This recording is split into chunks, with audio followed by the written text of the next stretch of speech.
Today I'm going to meet an incredible person, somebody who is genuinely pushing the boundaries of personal aviation. Many call him the real life Iron Man. You're about to see why. This you're going to love. He said he's going to come from that direction. It's going to be pretty cool to see. I just hope the chickens don't go too crazy. Oh boy, he said put earplugs in.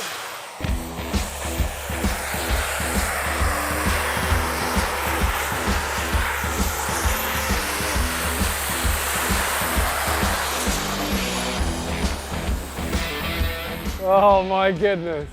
Now I know what you mean when you said all I'd say is put earplugs in when I'm arriving. That is not a subtle way to arrive, is it? And it's purely working on just thrust and power of jets. There's two little engines on each arm and then a third one round the back, and between those kind of three thrust vectors, all the rest is just this intuitive feel. I'm not consciously making any decisions about what I do with my arms. I just think, oh, I'll fly around the field, hover in front of you, and it doesn't sound very cool, but it's a bit like you don't think about riding a bicycle, do you? You just kind of feel it.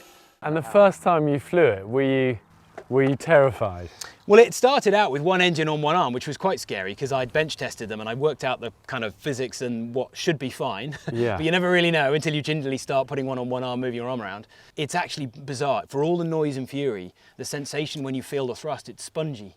It's just blowing air out at high velocity, so you just feel this spongy push. So I thought, well, if one works, what about putting another one on the other arm? Yeah. And then I sort of jumped around a bit, and then I just tried doubling them up, and then it just grew from there.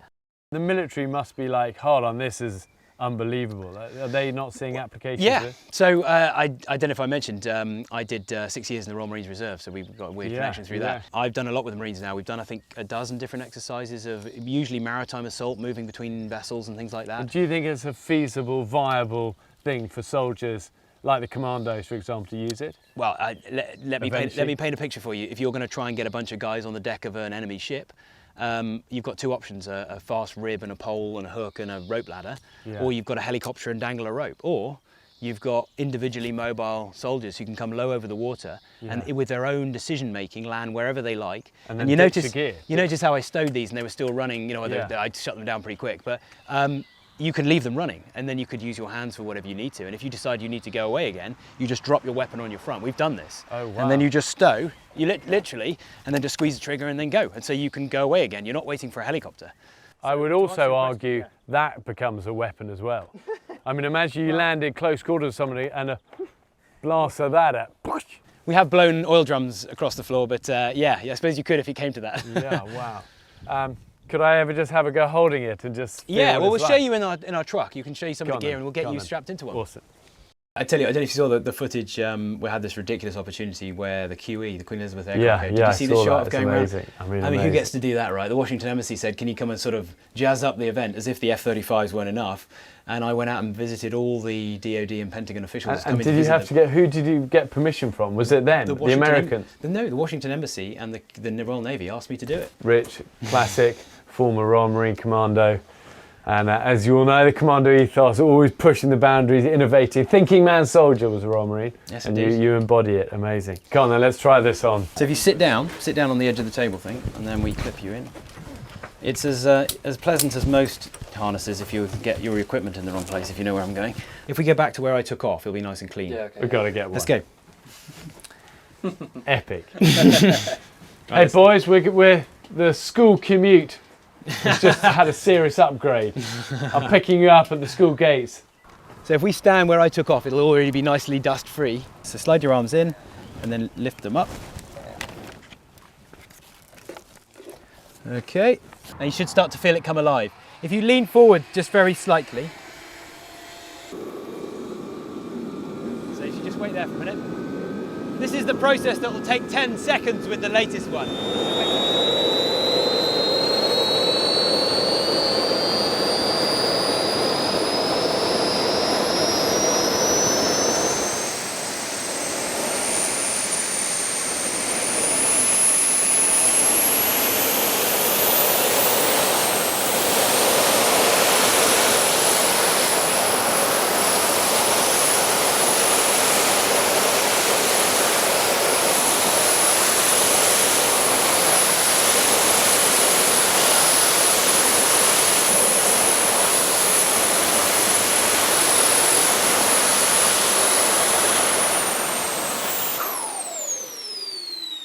Amazing. Crazy, huh? That's very, very low power, but And you get the idea. Like super low, that's the lowest power. But now you can imagine, as it just pushes more and more and more, you look really stable. When you were jumping up... you can see it's very intuitive. Yeah, it really is. The fact you were jumping up and not then going off to one side meant you already had a stable position. So that was really good. It's crazy, huh? It's not that bad, is it? It's quite gentle. Guys, it's a whole new, this is a whole new thing. Wow. I think what I've learned, this is definitely going to be part of my future. Whether the whole world's going to do it or not, we're going to be able to do it. But also seeing you do it just shows what an incredible skill you've developed. We should have a little race around the field. Let's do that. I'll take the little 125 scrambler, you take this. Brilliant, so, I'll chase you. Yeah. Let's go and do that. Okay, let's get you suited up. That was amazing, amazing. Now, I've done many things in my life, but I can say with confidence that racing a man in a jetpack was a first. Yeah, he's going to give you like a wave for you to start, okay? Yeah.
Record of that lap, 55 seconds. He was just at walking speed and I halved it. Oh my God, so fast. But so fun, oh my goodness. And the truth is, we're only just scratching the surface of this sport. Just imagine having race teams of this screaming around courses. Well done, Rich, what an inspiration you are, man, you're so fast. I could feel this jet wave of heat as I came to the corner and I could see you like slowing down behind me. That was brilliant, it's really tight round the top there. I love it when it's kind of really narrow. Did you follow it round? Yeah, I did. Oh yeah. My goodness. Yeah, that's really fun. I've just got to go quick enough that when I kick up all the grass, that it doesn't all come back at me, but that was so fun. This is the future and you've just seen it. The last time that I challenged Richard Browning, aka the real life Ironman, to a race, there was only ever going to be one winner. So this time with Richard, we decided to up the ante. And instead of racing around a field, we're going to do it across the sea, in big waves, driving wind and rain, to see how good this jet suit really is. What I didn't know is that this day was going to have a whole host of twists and turns. I've got something for you, which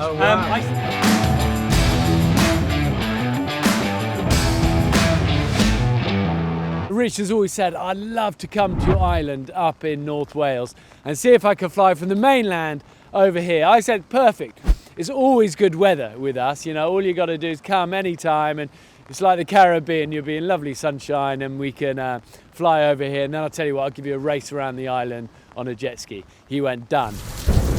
As ever, Wales never plays ball when it comes to weather. So we are in the rain, in the wind. Richard is on the headland over there. He's firing up the jets, and as soon as the squall passes, he's going to race over here, land, and then we'll do a race jet ski against Jetsuit. The thing about Richard, you always know when he's coming for dinner or going to steak. You can hear him long before you can see him.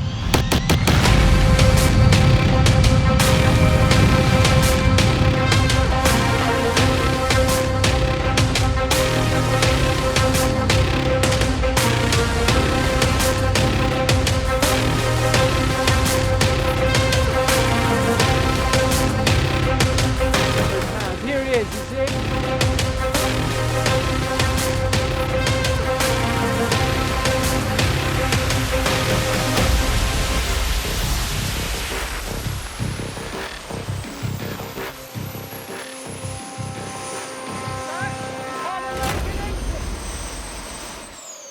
all right? Yeah, very good, thank you. We found a little weather window, so Yeah, that was because it nice. was really pretty stormy. It was like lashing here. Yeah, yeah, nothing compared to your storms recently though, right? I mean, Yeah, we've had a few crazy storms, but that was amazing seeing you low level flying across the sea. oh, it's always fun kind of skimming the water like that, yeah. You How have to did keep that judging. feel for you? Because you do so much. I know you've done so much over lakes and stuff like that, and you've done the aircraft carrier, but it was calm then. Yeah. To do it in wind, this is 30-mile-an-hour wind, rain, rough, remote seas. How does that feel for you?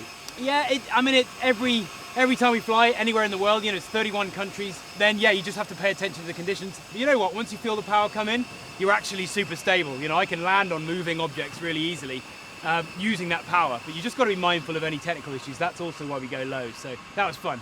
I've got something for you. It's going to be slightly warm. There we go. Oh, wow. We give a little token, as you know. There's a bronze one for people who have a go, a silver one of these for people who then learn to fly on the tether.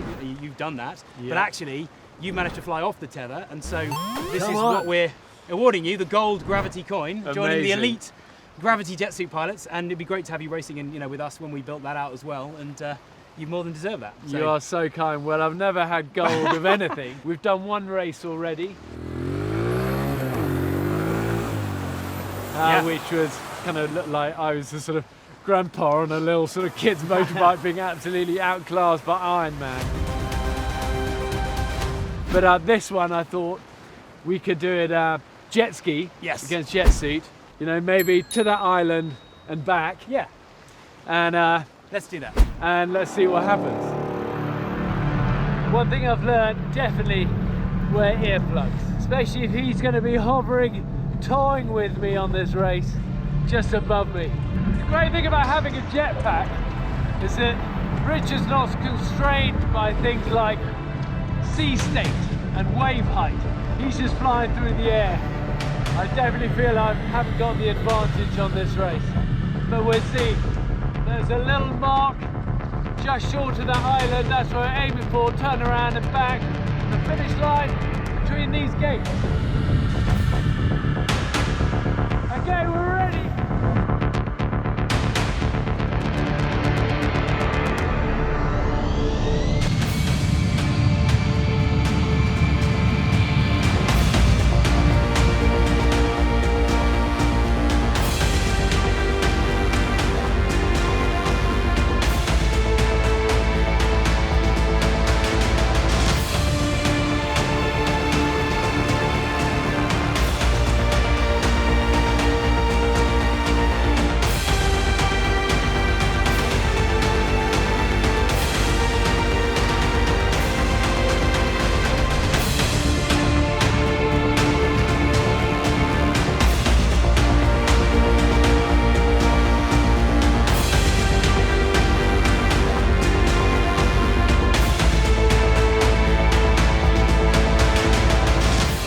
Halfway point, I realised I actually might be in with a chance.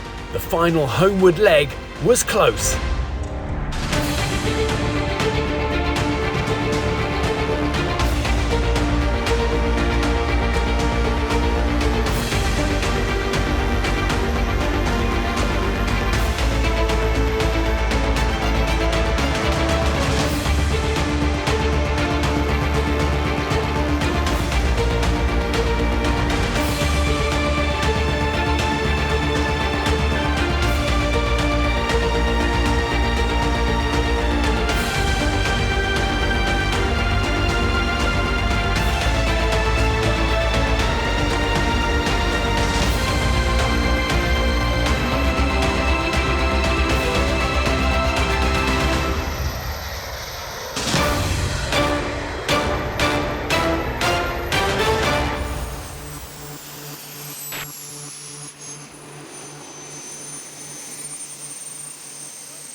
Hey, how was that? I think gold medal, silver medal. No, I gave you the win there. I was too busy showboating in front of your rib. I bet you got a warm blast every now and then. Well, that's what I was going to say. Yeah. The crazy thing is, because I'm taking off on the waves, trying to, manage that, and then I just feel it's like, I was all the time trying to moderate my height because as I vector to try and hold the right altitude, I'm looking at you, looking at the water, trying to anticipate the wind and everything. Yeah. That's quite challenging to get really close. Right Really? towards the end, I went really close to you. Yeah, it's Yeah, that was amazing. fun. And do you get more nervous over land or sea? See, well, water generally is nice because you know that if there's a technical issue and you fall in the water, the life jacket goes off. This is all buoyant as well. So, It does- so that's buoyant, and you're dependent on that going off. You're pretty buoyant without it, but Okay. yeah, it's not a fun So day you out. wouldn't sink like an absolute No, stone. no, not at all. I mean, this is all solid. There's buoyancy built into the suit as well. So We do a lot of paramotoring, and we always thought that if you went into the sea paramotoring, Yeah. you know, you might have a few seconds, but a friend of ours went in, and he said literally sank like a stone. Before we knew it, he sat on the bottom of the sea. It was only 20 foot deep, but he sat on his paramotor on the bottom of the sea, and he was a scuba guy, and he knew how to get out, and he's fine. But it's like, so it makes me very nervous flying Yeah. overseas. there's enough neutral buoyancy in this that you are not going to sink. Have you crashed into water? Any of your team crashed into water? I must have done it 5 or 6 times. Oh, really? The Like, rest why? of the What's team- happened? I mean, this is in the early days, like in the very first Guinness World Record I did. We were trying to push the speed, and at the very end, I just pushed it too fast. As I cornered, I just gradually lost altitude. We didn't have the power adjustment facility we have now. Yeah. And I just gradually slid into the water. Chasing a moving object like you, then I want a lot more power to be able to respond. I just think you're amazing. You're amazing, Well, and all your team, such lovely guys. And from our team and family watching this, you've watched a few of these now with Richard. Have you got any questions? What would you like to ask this man? Oh, I'm not prepared. I'm not prepared. No camera on me. What do viewers always ask you? What are the audience when you're at your shows and stuff? Huh? Top speed. The record we set was 85 miles an hour. So we were probably doing about 45 coming over, and that's using the leg wing and flattening out. Because it's windy, we're not using the leg wing. With the wind, the leg wing acts a bit wildly. It's a bit hairy. So it's a lot easier just going back without that. Yeah. I don't want to go too far ahead because I hose you with hot air. Yeah. If I go too far back, if you hit a big wave and splash me, Yeah. it's not ideal. I got to pull up and get out of the water. So Yeah. that's fun. It's a good Come on, challenge. guys. This is pretty fun, isn't it? You know, you've seen the future starting here. Next thing you're going to see, we're going to be racing. Come on. Absolutely, yes. You're amazing. Well Thanks, done, my Ben. friend. Thank Thank you you. so much. Right. We've got to get you up and safely Yeah, back yeah. I'm there. gonna fly And home. the funny thing is, for me, we've spent so long here, and we're always looking like, wow, it's rough today. Are we going to be able to get off the island? You know, get children, get supplies back on, and this man doesn't worry about such informalities. 60 seconds back on dry land. All being well, I should wait until I've done that. You never know with technology, but yeah, it's quick when it works really well. So You're amazing. thanks. Let's get you Cheers, Ben. refueled. Thank you. Yeah, let's go. So this race, like before, I lost. But like all these things, adventure at its heart is about great friends and pushing the boundaries, having each other's back and living to fight another day. And with that, we wave Richard goodbye. See you next time.